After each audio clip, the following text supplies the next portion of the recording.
Hello, and welcome to the Hogancast, a weekly podcast where we discuss a variety of subjects. Each week, we talk about a different topic, from literature to travel and everything in between.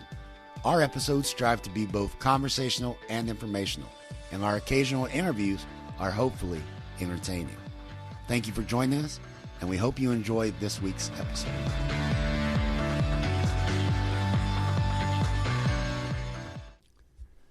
Hello, everybody. I'm Scott Hogan, and welcome to the first episode of the Hogancast. I'd just like to begin by saying thank you to anyone tuning in. It's always hard to start something new, and we really appreciate you, joining our new podcast for the first time.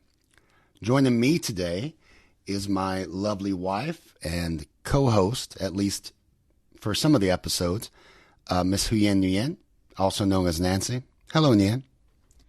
Hi there, it's Nancy. My Vietnamese name is rather long, so I go by the name Nancy because I think I'm fancy. I'm so excited to launch our podcast. I hope it will be entertaining and you will enjoy it as much as we do. Great. All right. So since this is the very first episode, I guess we should tell the listeners a little bit about ourselves. So I am originally from West Virginia.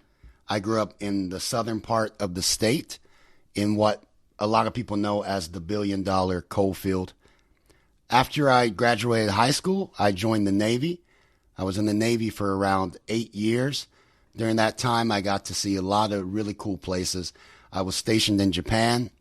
I was on board an aircraft carrier there, and I got to visit Thailand, Hong Kong, Singapore, Korea, Australia a couple of times. I had a great time. And then for the last 4 years I was in the Navy, I was actually stationed in Italy, which was another really great experience. After that, I came back home. I went to college. I majored in English and Lit, eventually adult education as well. And I went overseas to teach English. And I taught English in Thailand for about 7 years. And during that time, I actually met Nancy in Bangkok. She was there doing some work for a non-government organization. And, that's kind of how we met. That's where we started our life together. And since then, we've lived in Thailand, Vietnam, Japan, and now the great state of West Virginia, right? Correct. Yeah, very excited to consider West Virginia as my second home now. So a little bit about myself. I have been traveling around the world for the past 12 years, either for education or for work or when I can squeeze a little bit time during my holidays. My dream actually is to travel full time, but that's an expensive lifestyle that I can't afford right now. So currently we are residing in West Virginia, in a small town called Martinsburg. I work as a clean energy professional, and most of my work are now in Asia. So I stay at home most of the time, work during the day, and also work during the nights as well. Just to give you guys a little bit of a heads up going forward on our podcast, what we're planning to do. We want to talk about a variety of topics that are interesting to us and that we hope are interesting to you.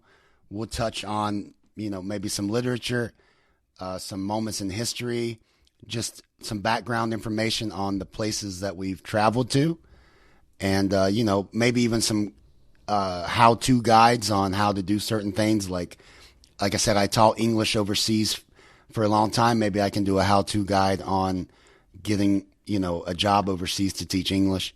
But for today, since it's the first episode, I thought it would be a good idea to kind of just talk about where my life began and where our life is right now.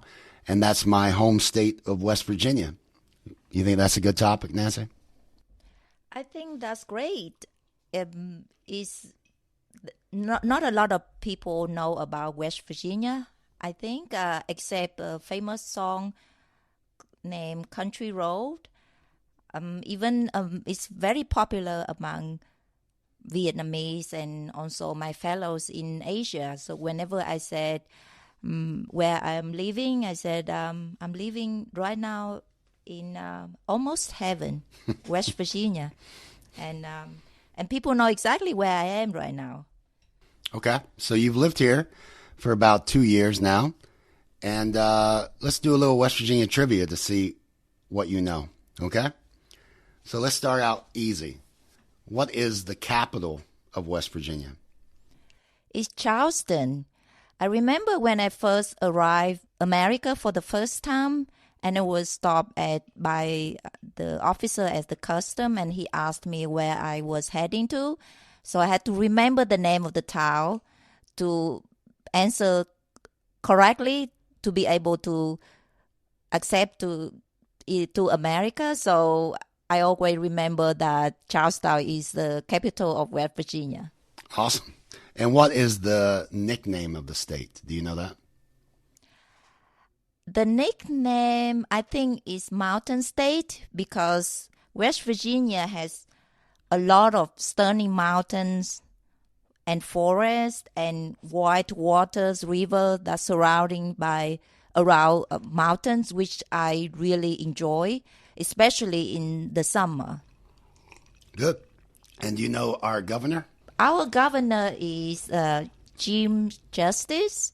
I don't really follow politics that much, especially the politics from West Virginia.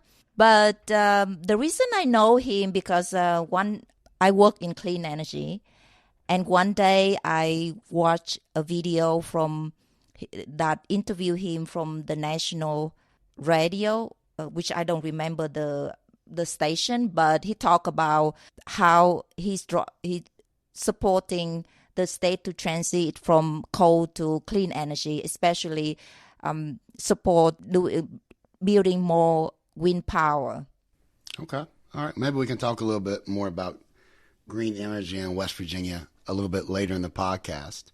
So you mentioned green energy. Do you know what natural resource West Virginia is most famous for? Well, it's so easily because it's about coal, and the reason that because West Virginia has so many mountains. And today, West Virginia is the major coal-producing state, supplying around 15% of the nation's coal. Yeah, we've been linked to coal for a very long time. I'm going to tell you some more things that you may not know about West Virginia. So, do you know what year West Virginia became a state? Unfortunately, I haven't been able to read a lot about the history of West Virginia, so I probably have to pass this question. Okay, well, West Virginia became a state in 1863. It is the 35th state to join the Union, and it is the only state to join the Union after separating from a Confederate state, because originally we were part of Virginia. But like in 1861 in Wheeling, West Virginia, which you've never been to Wheeling, but it's up in the northern panhandle, they had a big convention.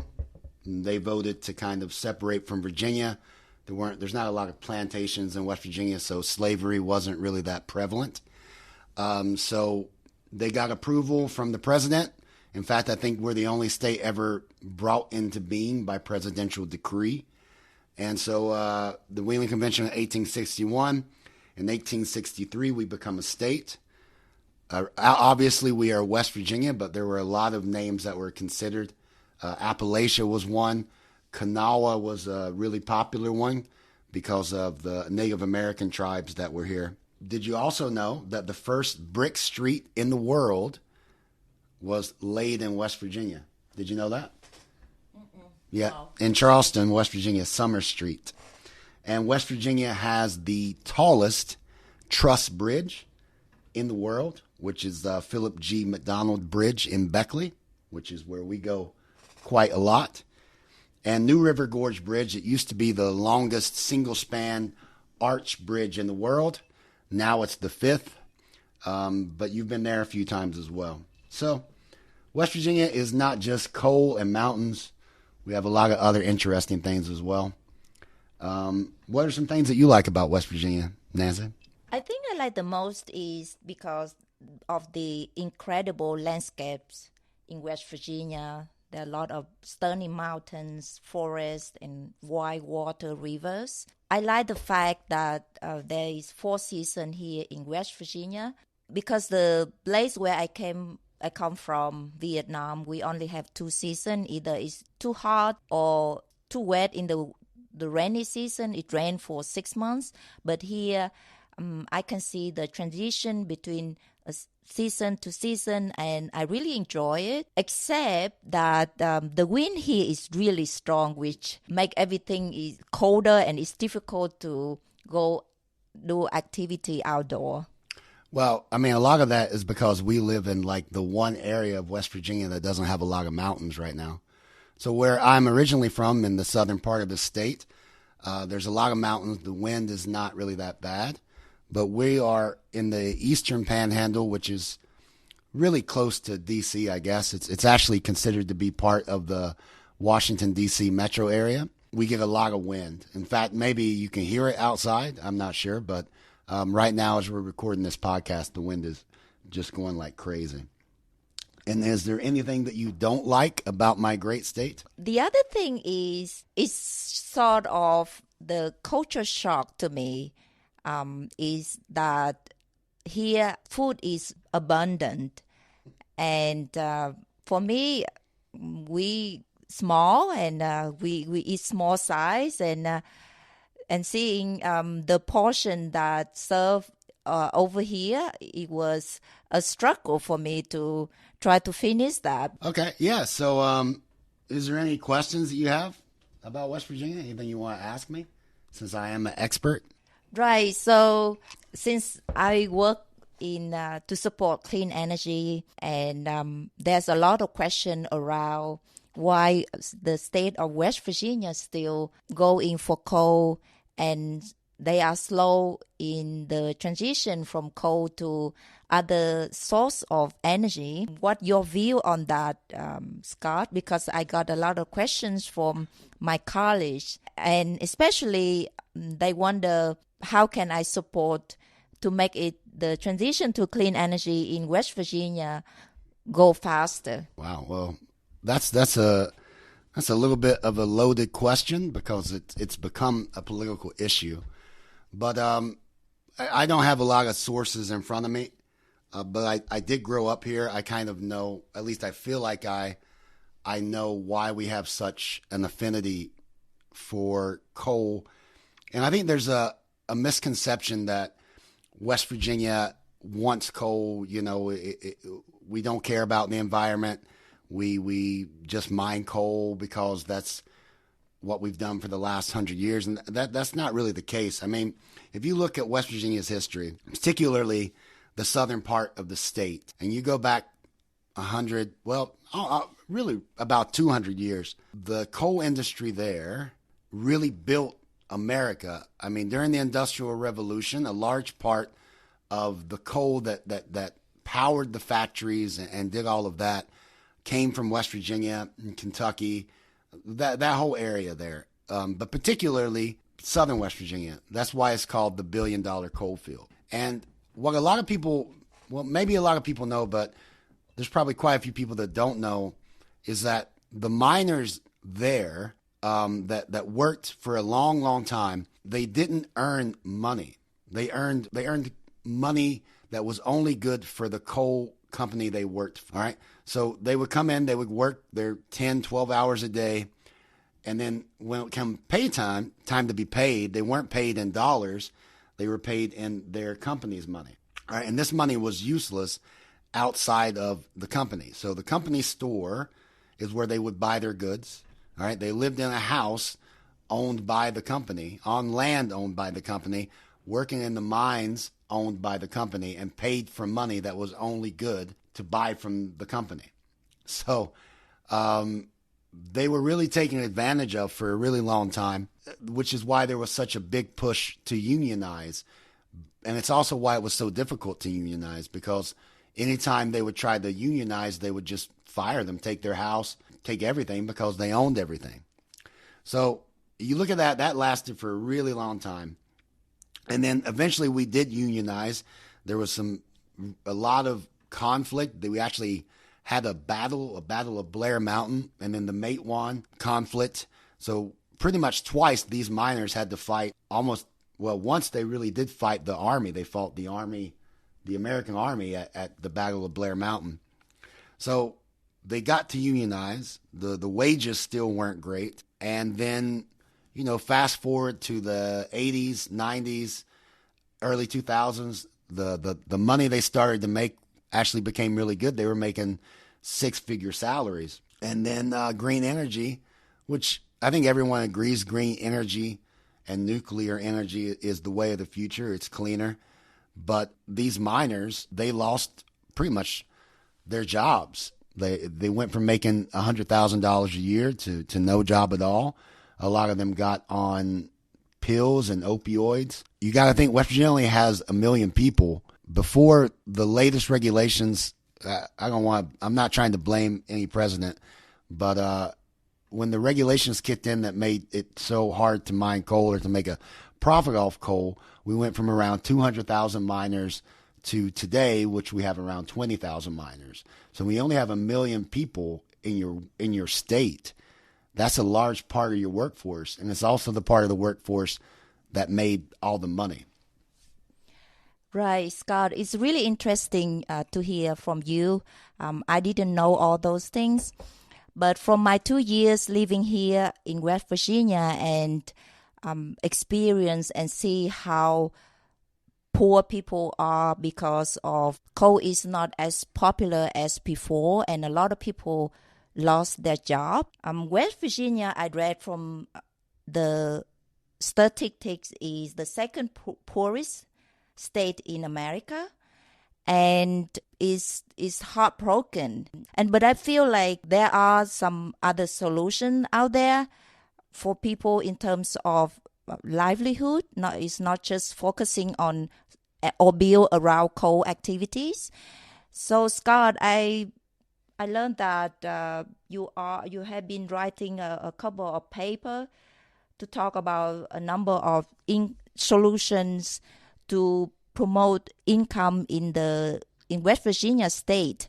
Why don't you tell us a little bit more about what your suggestions to help state to improve their revenue? Okay.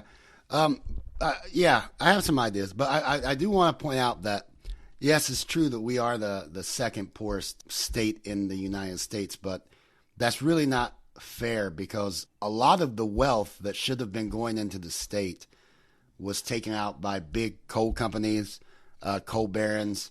People from the outside would come in, mine the coal, and then take that money out of the state. None of that money really went back into the state.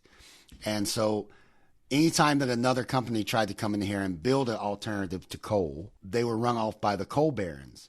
And so now nobody really has an interest in coming in here. I won't say nobody because Virgin, Richard Branson brought his Hyperloop technology here, or his version of Elon Musk's little train in the vacuum. But there's not a lot of infrastructure because everything was built around coal. So it's hard to catch up to all these other states when for a long time nobody really could come here and create a new job other than the DuPonts. The DuPonts came in and made chemical factories along the Kanawha River that had some issues as well. But other than a big company like that, like DuPont, it was hard to come in here and invest and have any type of industry because the coal companies didn't like it.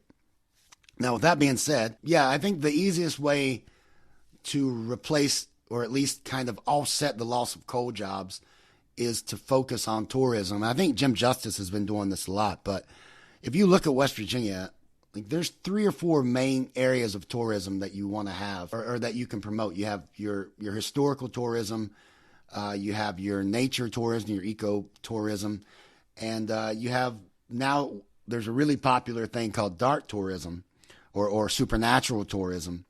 And West Virginia has all of that. Like we have a lot of history. We have Civil War battlefields. Harper's Ferry is like one of the most historical cities in the United States. John Brown's Raid, the Battle of Harper's Ferry. All around that area, Shepherdstown, Martinsburg, and then down the New River Gorge Bridge, which is a great tourism destination. You have whitewater rafting for nature tourism. People can come here and raft on the rivers. And for dark tourism, you have like Mothman in Point Pleasant's really popular. Everybody know, do you know who Mothman is? No, not really, Scott. Okay. I haven't got to go out to explore much. Okay. So we have Mothman, and we have the Trans-Allegheny Lunatic Asylum, which is supposed to be haunted. So we have a little bit of everything. We could really promote 3 different types of tourism at the same time. And I think whether you're a Jim Justice fan or not, like I think he has promoted tourism quite well within the state. So the average coal mining salary, I think, is around $85,000 a year, I think is the average salary. You're not going to get that. But in tourism, the salaries usually run about $45,000 to $60,000 a year, which isn't great, but it is more than the average salary in the state now, which I think the state average salary is only $34,000, $33,000, something like that. It wouldn't completely fix every problem, but it would create jobs. It has the potential to create jobs. And, you know, if somewhere, like when we go to Harper's Ferry, you can see that you go to Harper's Ferry, and yeah, it's a tourism spot, but it's also supporting the local economy. You know, you can open restaurants, you can open campgrounds, whatever. It creates jobs. So you're not just talking about just the tourism jobs at those locations, but you're also talking about the communities and all the mom and pop stores and stuff that can stay open because of that. So yeah, I think tourism is a good way forward for West Virginia to kind of come out of the economic downturn that happened after all the coal mines and miners kind of left. Yeah, all great ideas, Scott. And I hope that some of these ideas would be materialized. I love Harper's Ferry, and I would invite all the listeners to come and visit Harper's Ferry, do hiking, enjoy outdoor activities, and at the same time support local economy. Yeah. So I guess that's probably about enough for this week. What do you think? Should we go ahead and wrap it up? All right. Well, I just want to thank everybody for listening. This is our first episode, so apologies in advance if it wasn't perfect. We'll try to get better as we go along. I'd like to thank anyone that has tuned in to listen to our show. I'd like to thank my lovely co-host, Huyen. If you guys would like us to maybe talk about a certain topic, or you have some feedback on our show, you can reach out to us at the Hogancast at gmail.com. And tune in next week when I think we'll talk a little bit about where Nancy's from, Vietnam. What do you think about that? That's going to be a great topic. Okay. All right. Well, thank you again. And yeah, hope to see you back. Bye-bye. Bye-bye.